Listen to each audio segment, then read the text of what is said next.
নমস্কার সকলকে, microfinance job news YouTube channel আপনাদের সকলকে স্বাগত। যে কারণে আপনাদের সামনে আবার নতুন ভিডিও নিয়ে উপস্থিত হলাম যে ফিউশন মাইক্রোফিন্যান্স লিমিটেড কোম্পানিতে এক ইন্টারভিউ আয়োজন করা হয়েছে।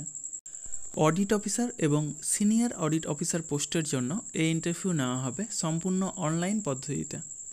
যারা মাইক্রোফিন্যান্স সেক্টরের ফ্রেশার, অর্থাৎ যারা কোনোদিনও মাইক্রোফিন্যান্স সেক্টরে কাজ করেননি অথবা অন্য কোনো ফিনান্সিয়াল সেক্টরে অন্তত 1 বছর বা তার বেশি সময় ধরে কাজ করছেন, উভয়ে এই ইন্টারভিউ অংশ নিতে পারেন। ফ্রেশার এক্সপিরিয়েন্স উভয়ে এই কাজের জন্য আবেদন করতে পারেন। তবে বয়স থাকতে হবে সর্বাধিক 29 বছরের মধ্যে এবং শিক্ষাগত যোগ্যতা ন্যূনতম গ্র্যাজুয়েট অর্থাৎ স্নাতক পাস থাকলে তবে এই কাজের জন্য আবেদন করতে পারেন। ছেলে মেয়ে উভয়ে এই কাজের জন্য আবেদন করতে পারেন। এই কাজের জন্য এক আকর্ষণীয় বেতন, সেই সাথে প্রচুর পরিমাণে incentive, PF, ESI, mediclaim, travel allowance সহ যাবতীয় সুযোগ সুবিধা রয়েছে। ভিডিওর ডেসক্রিপশন বক্সে এবং ফার্স্ট কমেন্ট বক্সে এইচআর স্যারের কন্ট্যাক্ট নম্বর এবং মেল আইডি প্রোভাইড করা হবে।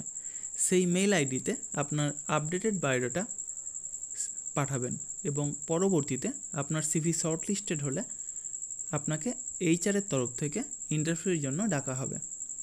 তবে অবশ্যই গ্র্যাজুয়েট অর্থাৎ স্নাতক পাস থাকতে হবে এবং কম্পিউটার নলেজ অর্থাৎ Microsoft Excel, Microsoft Word, Microsoft PowerPoint সম্পর্কে সঠিক জ্ঞান থাকতে হবে এবং বাংলা, হিন্দি এবং ইংলিশ ভাষায় কথা বলার দক্ষতা থাকতে হবে।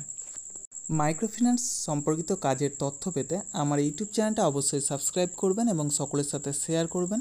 যারা বর্তমানে বেকার আছেন অথবা বেটার কোনো অপরচুনিটি অপেক্ষায় রয়েছেন, তাদের কাছে আমার এই বার্তাটা অবশ্যই পৌঁছে দেওয়ার চেষ্টা করবেন। এবং সেই সাথে যারা ভিডিওটা দেখছেন, অবশ্যই কোন জেলা থেকে দেখছেন অথবা কোন মাইক্রোফিন্যান্স বা ব্যাংকিং সেক্টরে কাজ করছেন সেটা কমেন্ট বক্সে জানাতে ভুলবেন না। ধন্যবাদ সকলকে। ভালো থাকবেন, সুস্থ থাকবেন। দেখা হবে পরবর্তী ভিডিওতে আবার নতুন কোনো কাজের অফার নিয়ে। ধন্যবাদ।